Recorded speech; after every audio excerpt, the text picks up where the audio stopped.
सध्या आमच्या महाराष्ट्रामध्ये कोणी सोम्या गोम्या उठतो, कोणी आयरा गैरा नत्तू खैरा उठतो आणि या महाराष्ट्राची आन बान शान असणाऱ्या, महाराष्ट्राचा मानबिंदू असणाऱ्या बहुजन प्रजाप्रतिपालक कुळवाडी भूषण छत्रपती शिवाजी राजे ज्या संविधानानं सर्व भारतीयांना मूलभूत अधिकार प्रदान केले, जे हजारो वर्षापासून नाकारले गेले होते, इथल्या मुरबाड व्यवस्थेनं जे अधिकार आम्हाला नाकारले होते, ते अधिकार ज्या संविधानानं बहाल केले, त्या संविधानाच्या विरोधात आणि तमाम भारतीयांच्या रक्तात पेटलेले महामानव, मानवी स्वराज्याचे महान निर्माते, विश्वरत्न विश्ववंदनीय डॉक्टर बाबासाहेब आंबेडकर यांच्या विरोधामध्ये गरळ ओकून मोकळे होतात, या अशा देशद्रोही गद्दारांना या महाराष्ट्रामध्ये त्वरित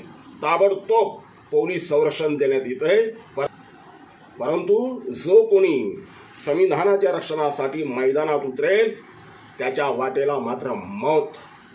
परभणीमध्ये पोलिसांनी आमच्या एका संविधानवादी तरुणाची हत्या केली, हे मी नाही, न्यायदंडाधिकारी बोलतायत। अहवाल आलाय काल परवा, पोलिसांच्या बेदम मारहाणीत त्या संविधानवाद्याचा मृत्यू झाल्याचा अहवाल शासनाला दिलाय, परंतु इथलं शासन कोणतीही कारवाई करायला तयार नाही, मागत नाही। ज्या नीच कोरड करणे, ज्या बिंडोक कोरड करणे बहुजन प्रजाप्रतिपालक कुळवाडी भूषण छत्रपती शिवाजी महाराजांच्या विरोधात गरळ ओकली, त्या कोरडकरला मात्र तो कोरडकर पळून गेलाय। आता तो पळून गेलाय की त्याला पळवून लावलाय, त्याला पळवलाय? अर्थात तो पळून जाणं शक्य नाही। महाराष्ट्रामधल्या लोकांमध्ये चर्चा आहे, जनतेमध्ये चर्चा आहे की तो पळून जाणं शक्य नाही, कारण त्याच्यावरती ऑलरेडी 6 ते 7 FIR नोंदवण्यात आलेले आहे आणि असं असताना तो पळून कसं काय जाऊ शकतो? याचा अर्थ त्याला कुठे लपवलाय काय? शिवप्रेमींच्या तडाख्यातून बचावण्यासाठी त्याला कुठे लपवलाय का? हा सवाल महाराष्ट्रातली जनता विचारत आहे। अर्थात तो लपवला, लपला, पळाला की पळून गेला, पळवला, ते नंतर बाहेर येईल।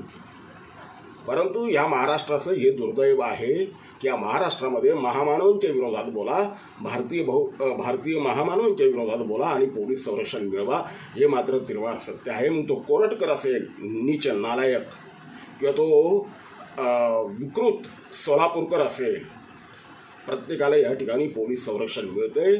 परंतु जो कोणी मानवतावादाची भाषा करतो, जो कोणी संविधानाची भाषा करतो, त्याला मात्र त्याच्या वाटेला मात्र मरण आलेलं आहे, हे त्रिवार सत्य आपण नाकारून चालणार नाही। आणि म्हणून जो कोरटकर पळून गेला आहे, अशी जी काही बातमी आलेली दुबईमध्ये पळून गेला, साली पळणारीच सावला देईल, तर ह्या कोरटकरला ताबडतोब जर तानाजी सावंत यांचा मुलगा जो बाहेर देशामध्ये चालला होता काहीतरी करायला, त्याला भारतात आणण्यासाठी हवेतल्या हवेत विमान माघारी वळवलं। कोरटकरला पकडून आणण्यासाठी आमचे महाराष्ट्रातले पोलीस काय करतील, काय करणार आहे ते बघावं लागेल। महाराष्ट्र गव्हर्नमेंट काय करणार आहे ते बघावं लागणार आहे। अर्थात जर हे सरकार छत्रपती शिवाजी महाराजांच्या विचारांचं सरकार आहे, डॉक्टर बाबासाहेब आंबेडकरांच्या विचारांचं सरकार आहे आणि भारतीय संविधानाला मानणारं सरकार आहे, असं जर दावा करत असेल तर त्यांनी या कोरटकर सारख्याला ताबडतोब बेड्या ठोकून त्याला कडक कारवाई त्याच्यावरती करावी।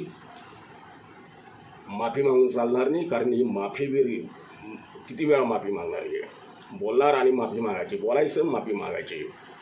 आणि सोमनाथ सूर्यवंशी जे संविधानवादी तरुण आहे, त्याची हत्या पोलिसांनी केली असा अहवाल स्पष्ट सांगतोय।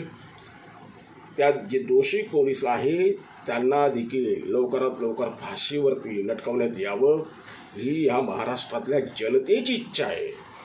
तुम्ही आम्ही बोलून काही फायदा नाही, ही जनतेची इच्छा आहे आणि जनतेच्या इच्छेला मान देऊन सरकारनं पावलं टाकावी। या व्हिडिओच्या माध्यमातून एवढं आव्हान या ठिकाणी करतो। जय भीम, जय शिवराय.